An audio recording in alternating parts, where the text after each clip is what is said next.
เบิ่งนี่มันบ่ตายตัวนี้ใช่เนาะอันนี้คือหัวต้นกล้วยหรือว่าหากมันเลยหน่อยเนาะโดยก็โอ้ถ้าว่าเอากระโตดอันนี้ไปพังดินนี่มันก็เกิดบ่เนาะเกิดคือกันเนาะมันตายเบื้องหนึงแหละมันเกิดมันออกใหม่หน่อเบื้องหนึงโดยตัดภาพตัดช่องมาอีบ้านนี้พี่นายเนาะอยู่บ้านช่องของน้องอาเจืองเนาะทางบ่าวพึ่งเนาะมื้อนี้ได้รับมอบหมายหน้าที่เป็นสะพานบุญต่างหน้าให้ทางพี่ใจดีเพิ่นพี่นายเนาะเพิ่นมีชื่อว่าพี่เลี่ยมพี่นายเนาะอยากชดช่วยในครอบครัวของอ้ายของบ่าวอาเจืองเนาะสบายดีทางน้องอาเจืองเพิ่นโดยเนาะอ้ายเจ้าสื่อจังไดเนาะน้องหลาติดมันระเบิดแน่สื่อเมืองเนาะเพิ่นอยู่เพื่อนบ่เพื่อนเมียเพิ่นยังบ่มาบ่เนาะเมียเราบ่มาแล้วเมียเราบ่มาเลยโดยลูกเราได้ซะดิลูกก็อยู่น้ำอ้ายเขาอยู่น้ำเบาเอาเมืองโดยมีเมียจะได้ซะเมียจะไปใส่ไปหุดข้าวมื้อนี้เมียไปหุดข้าวโดยทางลูกเพิ่นพูดเนาะอยู่ในพวกนอนแล้วนอนแต่หึงแล้วบ่น้องหากันนอนกินนี่เอาเนาะเอิ้นอ้ายจะลงมาลงเบิ่งอยู่หั่นเนาะทางบ่เพิ่งก็บ่เคยพบพ่อหน้าเพิ่นจักเทื่อพี่น้อยเนาะโดยเดี๋ยวสิให้ทางอันบ่าวอาเจืองนี่แหละเนาะเอิ้นเพิ่นมาพี่ดีกว่าเนาะมันไปเล่นมีพุ่นเพิ่นไปพุ่นบ่โดยเมืองเดี๋ยวปลูกมาแล้วพี่น้อยเนาะ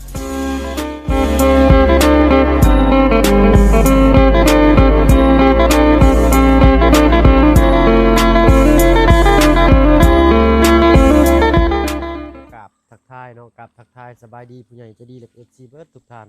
ที่เขามาหับมาชมช่อง YouTube บ่เพิ่งเคยหลายคือเก่าเนาะบอกว่าฟังไทยฟังลาวและกระทั่งฟังต่างประเทศยินดีต้อนรับเข้าสู่ช่อง YouTube บ่เพิ่งเคยหลายเช่นเคยเนาะล่าเมืองบ่บ่เพิ่งถือว่าเป็นไปจุฬาเนาะได้รับหน้าที่เป็นสะพานบุญให้ทางพี่เลี้ยมทางฝั่งไทยเพิ่นเนาะสดช่วยเรื่องจิตปัจจัยเนาะหรือว่านำจิตนำใจทางพี่เพิ่นโอ้เพิ่นก็สวยทางสิโปนนี่ก็หลายรอบหลายเถื่อหลายทีแล้วพี่น้อยเนาะครอบครัวน้องไม้บ่น้องอ้อยบ่เนาะโอ้ยหลายพี่น้อยเนาะจนไหลมาบ่ครบพุ่นละเนาะมื้อนี้เนาะถือว่าทางพี่เพิ่นก็ได้เห็นคลิปอ้ายของบ่าวอาเจืองหรือว่าชื่อเพิ่นชื่ออาเมืองเนาะบ่าวอาเจืองเนาะทางอ้ายเพิ่นก็ชื่อว่าอาเมืองเนาะบ่าวอาเจืองเพิ่นอยู่นี่บ่โดยเพื่อนเพิ่นบ่เนาะนี่เพื่อนลาวเนาะหลังบ่น้อยบ่ใหญ่หลังกระทัดรัดพอดีอยู่ว่าซั่นซะเนาะใช้อ้ายจะไปใช้เพิ่นบ่มาบ่เราไปกับเวียดกินนี่แล้วฮะหากับไปกินนี่กับเวียดบ่ทันห้องบ่ทันเลยเราไปไสไปเฮ็ดเวียกบ่ไปแก่กล้วยไปแก่กล้วยโดยหึงบ่เพิ่นมาบัดนี้เนาะก็ตอนแรงจังว่าปาดโตเนาะนำไวๆเพิ่นก็หอบลูกไปเลยเพิ่นเอาลูกไปนำบ่ลูกลาวนอนบ่แม่นบ่สิเพิ่นแบกลูกกินนี่นะบ่แม่นกินเพิ่นผู้นั้นอายที่3อันผู้ที่เจียลูกใส่แอวหั่นคือผู้ที่3โดยที่2โดยอาเมืองนี่ที่3โดยเฮาที่4เจ้าที่4โดยแล้วก็มีน้องอีกคนที่5โดยแล้วมีอีกบ่น้องมีคนที่6อีกโดยพ่อแล้วก็แม่เป็น8คนเลยในครอบครัวใหญ่โดยต้องไปหน่อยเนาะห้อยเสื้อตัวนี้คือสิมักแห้งแท้นี่เนาะใส่2มือเลยโดยเนาะเอาพุ่นซั่นไปพูดไปหาไปโดยไปเฮือนเจ้าก่อนเนาะจังหน่อยเสียงลูกเพิ่นให้เพิ่นคานไปนั่นไปนี่โอ้บ่ได้ยินนะพี่น้อยเนาะไปบัดหากระตอกกินนี่ไปบัดหากระตอกไม้บ่นี่โดยมันเปิดมันเลยลมแห้งเอาเนาะได้ยังกินข้าวน้องมื้อแรงยังบ่ได้กินครับยังบ่ทันได้กินโดยยังบ่ทันหิวโดยแล้วมียังกินมื้อแรงสิมียังกินมื้อแรงจักและยานเมียไปให้แล้วเอามาทั่วเมียไปให้ก็เอามาทั่วจังซี่แหละพี่น้องตามที่บ่เพิ่งว่าเนาะทางยูทูบขอโทษขออภัยพี่น้องก็เป็นวิถีชีวิตของเพิ่นเนาะเพิ่นบ่ได้หาเผื่อเด้โดยหาตอนนี้กินตอนนี้เฮาบ่ได้หาเผื่อว่าคาบหน้าสิกินหยังคือว่าหาตอนนี้กินตอนนี้สมมุติไปหาปลานี่ได้สำพอกินเลยก็มาโลดแม่นบ่เนาะโดยพี่น้องเนาะถือว่าใช้ธรรมชาติแบบประหยัดก็ว่าได้เนาะโดยเฮ็ดหยังเฮาคือบ่หามาเผื่อไว้หลายๆเนาะหามาตากแดดไว้ก็ได้ เฮ็ดปลาแห้งตากแดดไว้ยามเฮาบ่ได้ไปไสเฮาคาเวียกอยู่เฮือนก็โอ้ยเอาปลาแห้งที่เฮาตากไว้มันจีปุ๊บตำป่นจังซั่นได้เนาะเอาก็บ่เป็นหยังเนาะก็เฮาก็แนะนำอีกวิธีหนึงเนาะถ้าว่าทางน้องเพิ่นเคยชินแต่แบบนั้นก็บ่เป็นหยังพี่น้อยเนาะไสมื้อนี้ได้เฮ็ดหยังแน่แล้วมื้อนี้ บ่ได้เฮ็ดห ยั ยัง ง บ่ได้เฮ็ดหยังเนาะเพราะว่าทางเมียบ่อยู่พี่น้อยเนาะข่านี่สิปลูกแนวใดนี่มันสิบ่ตายก่อนบ่เนาะ บ่ตายดอกขา อืม มันแห้งแห้งก็บ่ตาย แห้งก็บ่ตายเฮาเอาแต่หัวมันไปปลูกเนาะ โดย เอ้ากำลังแดดได้มือหนึงป้ามาเพียอาจสิบอกวิธีปลูกผักเลยก็แล้วกันพี่น้อยเนาะ โดย คาดเคลื่อนกันน้อยหนึงอันนี้5กับบ่าย2นะพี่น้อยเนาะ5กับบ่าย2มาบ่ทันทางอันบ่าวเมืองเพิ่นเนาะโอ้ขอโทษขออภัยนำลายพี่น้อยเนาะคือสิมื้อแรงพุ่นแหละเนาะอ่าปึ๊บควรดินต้องซับขึ้นไปอีกเนาะพี่น้องซับชื่อขึ้นไปอีก โดย หรือว่าจะเอาสำนีก็แล้วแต่ก็ได้อีกกันเนาะนี่ตามหลักที่ไม่เป็นขีดไว้เลยพี่หน่อยเนาะเขาต้องถ่าดินมันแห้งก่อนเนาะจะใช้ขึ้นแล้ว พักแล้วมันขึ้น พักบ่อน่ะ โดย นี่ขับฝนบ่ตกมันก็ขึ้นอยู่เนาะไงเนาะ โดย พักยังจะปลูกพักยังนี่ ผักสลัด พักสลัดบ่ โดย โอ้พักสลัดนี่หน้าหนาวนี่ปลูกคักอยู่นะพี่หน่อยเนาะ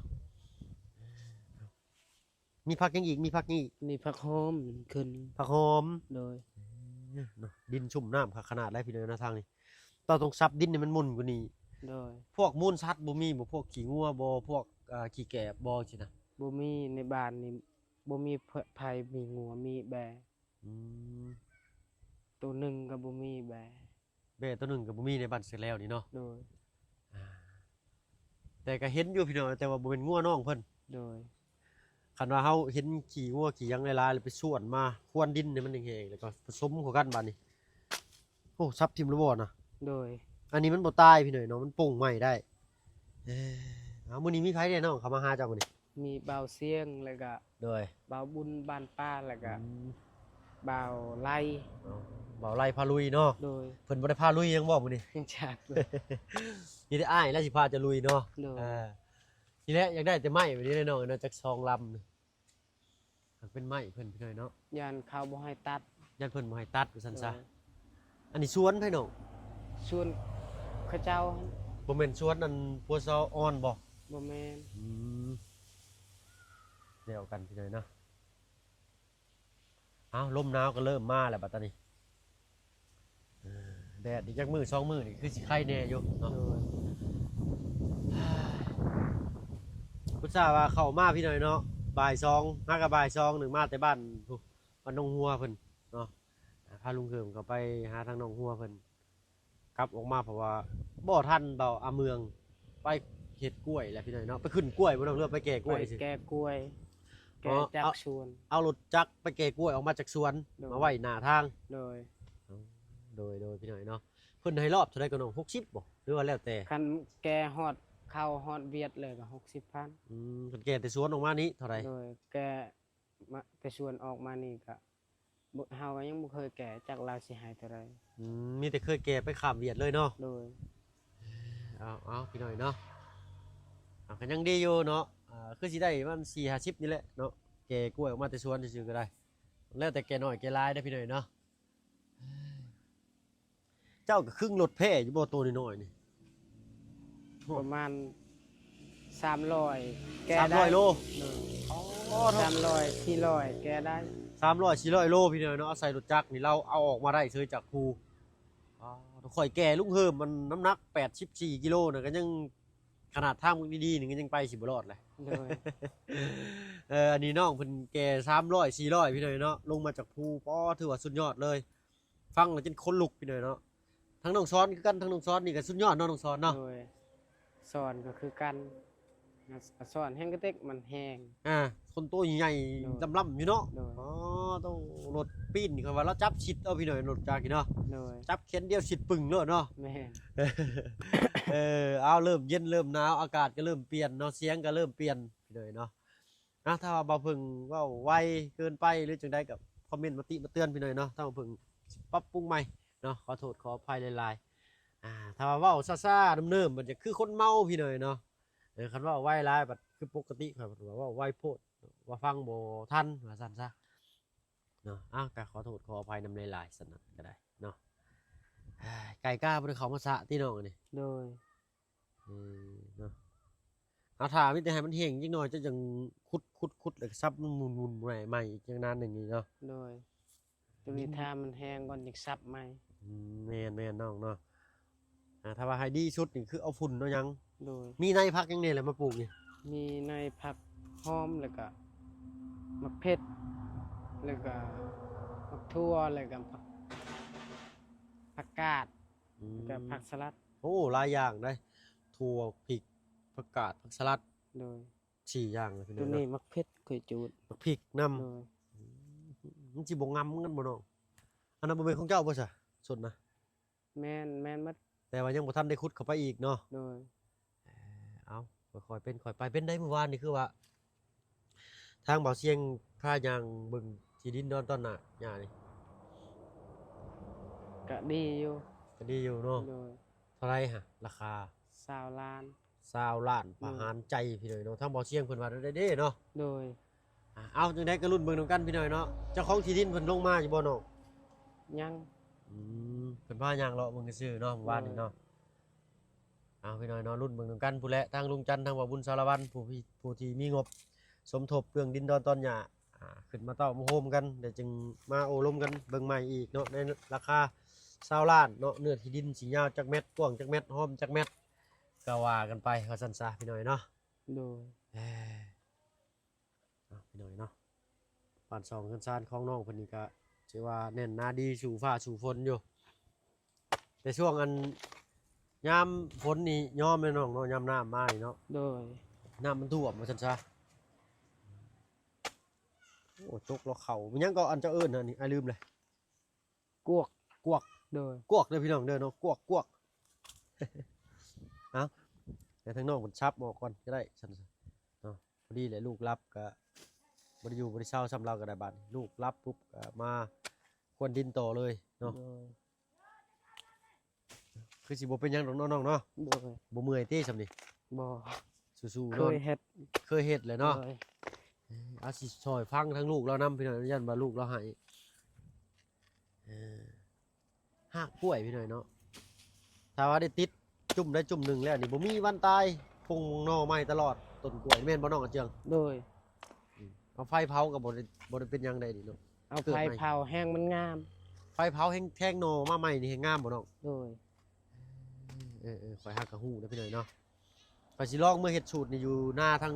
ตู้พ่อตู้แม่ข่อยก่อนเนาะ โดย ต้นกล้วยมันบ่จะงามเลยสิตัดถิ่มเลยก็เอาเพื่องซุ้มแล้วก็เอาไฟเผาให้มันเป็นฝุ่นบาดนี่เนาะ โดย คือสิแทงหนอขึ้นมาบ่ให้เว้าเอาจากมือก่อนพี่น้องเนาะสิลองมือเฮ็ดสูตรนี้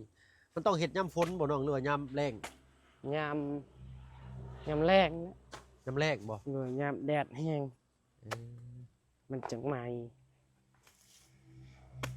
ยามหนาวนี่ก็ได้บ่ ยามหนาวนี่ยานมันบ่ไหม อืม ยานเปียกยานมีน้ำ เอออยามสรุปแล้วนี่คือว่ายามใดก็ได้ขอแค่ให้บ่ให้มันเปียกเนาะ โดย ให้มันไหม้เบิดอะนะ โดย ยามหนาวนี่ก็สิเหมาะสมอยู่พี่น้อยเนาะ โดย เพราะว่าเฮาเอามีเฟืองแล้วเอาเฟืองมาชุมใส่เนาะเผาเฮ็ดตอนใหม่เฮาต้องซับเอาก่อนบ่น้อง โดย ซับให้เหลือแต่ต้องสิแล้วก็เผาบ่ โดย เอาเดี๋ยวถ้าบอกเพิ่นสิลองเอาสูตรน้องกระเจืองไปเฮ็ดลองเบิ่งไปเลยเนาะก็เบิ่งตามกาลเวลาเฮานำเน่ว่าซั่นซะปึ๊บเยี่ยมคือง่ายได้เราเฮ็ดคันว่าเฮาเฮ็ดนี่คือสิอัน เบิ่งนี่มันบ่ตายตัวนี้ ใช่เนาะอันนี้คือหัวต้นกล้วยหรือว่าหากมันเลยหน่อยเนาะ โดย ป้าดโตมันสิบ่ตายพี่น้อยเนาะยอมรับรีว่าบ่ตายดีในต้นกล้วยเพียงซับเพียงแตกหน่อออกมาหลาย กำจัดอะไรกับบุบเพื่อไปปลูกเคลื่อนใส่นี่หน่อกล้วยแทงขึ้นมานี่ดินแตกกันเนาะ โดย ทั้งของน้ำลงช้อนก็คือนั่นอยู่พี่เนาะนี่เขาจะเอื้อนว่าคนประสบการณ์พี่เนาะต้องใส่แห้งเวียงหลายซับยึดคันว่าถือบอลสำคัญเนาะบอลยึดจับกะสีออกมาง่ายๆแบบนี้เลยอึ๊บ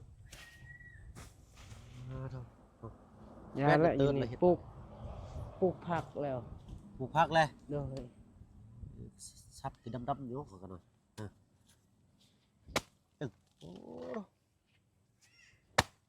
ถ้าว่าเฮาเอากระโตดอันนี้ไปพังดินนี่มันก็เกิดบ่เนาะ เกิดคือกัน เออเนาะส มัน รุป ตายเบื้องหนึงแหละมันเกิดมันออกใหม่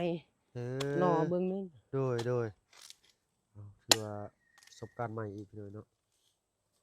ดินดีเด้อดินมีไส้เดือนนี่เนาะ โดย นี่ขี้เดือนนะเออดินดี เกิดไหมตัวนี้ เฮาฮักเอาแต่นอนเป็นเสียบก็ได้บ่เนาะ โดยได้ เวลาเฮาปลูกเฮาเอาหนอมัน นอน้อยบ่น้องหรือ โดย น เอาออกก้อนตัวนี้ อ่ะ กันบ่ออกมันมีมาก มันมีหมาก โดยมันมีมากดำๆอยู่ในกล้วย ถ้าว่าเฮาเอาอันเบิดห่วงไปปลูกมันสิมีกล้วยออกมาแล้วมันสิมีในหมากดำๆอยู่ในกล้วยเป็น เพ บ่ ราะคันปลูกเอาไว้ตัวนี้เอาไว้ตัวนี้มันมีกล้วยมันมีมากดำๆ อ๋อ คันเขาตัดออกตัวนี้ล่ะ อ่า บ่มีหมากมันก็ตึง อ๋อสมมุติเขาเอาแต่หากฝอยว่าสิง่ายใช่ไปเด้อ เออ เนาะเอาหากฝอยๆอันนี้ออกเบิดแหละเอาไปปลูกนั่น จังแบบนี้แหละ ซับออกสั้น เลยเอามีดเอาพาก็ได้นี่ เอามีดเอาผ้าตัดออกก็ง่ายเนาะน้องเนาะ เลย วิชาใหม่พี่น้อยเนาะโอ้ยบอกเพิ่งฮู้แล้วบาดจื้อไว้เด้อพี่น้องเด้อเนาะปลูกกล้วยอยากให้กล้วยตึงนึกว่าบ่เพิ่งบ่ฮู้ผู้เดียวบ่จักเนาะ เลย อันนี้อันโตๆอันนั้นน่ะว่าเอาหากฝอยออกแล้วก็ไปฟังน่ะก็กล้วยเกิดมาใหม่ก็สิมากตึงเนาะ เลย เจ้าเคยเข้าไปอยู่บ่ไห้น้องชอน เคยอยู่ ไป ตอ เก็ น บ นั้นไปหาหักใหม่ ไปหาหากไม้ เลย เจ้าก็หาหากไม้เป็นบ่เนาะ เป็น ไผสอนน้อง แบบในบ้านนี่ไปเอากะไปเอาคือกัน อ๋อทางในบ้านเพิ่นไปหามาขายบ่น้อง โดยมาขาย เฮาฮู้จักชนิดไม้ว่าไม้นี่เป็นต้นหยังเลยเฮาก็จึงเข้าไปหาหากมันนี่บ่ไปหาอันหักไม้นี่ฮอดสวนน้องซ้อนบ่น้อง กลัวเสือนส่วน โอ้เลย ซ้อน ชวนน้องซ้อนไปอีก โดย อ๋อตบพี่หน่อยเนาะเป็นอะไรบัดนี้น้องไปฮอดพุ่นเลยแบบเมื่อยบ่หลายคนบ่ไป เมื่อย2 คน3 คนฉะนั้นไป เลยถือยังไงน้องเขาไปเอาถือเสียมบ่หรือว่าถือผ้า คือผ้าก็ได้มีดก็ได้แล้วก็กระเป๋า อืม แล้วก็ถือข้าวถือน้ำแล้วก็ถืออหย่างเล็กงัดมันต้นนั่น อ่า เล็กตัวนั้น โอ้ แล้วเห็นมันแล้วจึงงัดออกแล้วก็ตัดแล้วก็ใช้เป้า โดยเนาะต้นใหญ่บ่น้องต้นหางไม้นะเพิ่นเอิ้นต้นหางไม้หยังเนาะ โดยบางเทื่อต้นมันตัวบักใหญ่คือกันสำคา สำคัญนี่เอาเหล็กงัดมันนั่นเลยเนาะงัด โดย โอ้งัดมันกับงัดต้นไม้มันต่างกันเด้เนาะ โดย งัดมันสิง่ายแน่เนาะ โดย แต่ก็ยากสำหรับซุมเฮาแหละพี่น้อยเนาะเพราะว่าเฮาบ่มีประสบการณ์เฮาบ่เคยงัดแต่สำหรับน้องเพิ่นนี่โอ้ยงัดมันนี่แป๊บเดียวเนาะ โดย เสียบจุบแล้วก็โย่2 บาทแล้วก็กึกกูเลยเนาะ โดย เจ้าก็ไปส่งแฮงไปเอาแฮงอันเกี่ยวกับอันเฮ็ดมันอยู่บ่น้อง ปีกายนี่ก็ไปปีกาย เลยปีกายนี่ก็ไปปีนี้บ่ได้ส่งแฮงบ่ได้เอาแฮงบ่ ปีนี้ก็เอา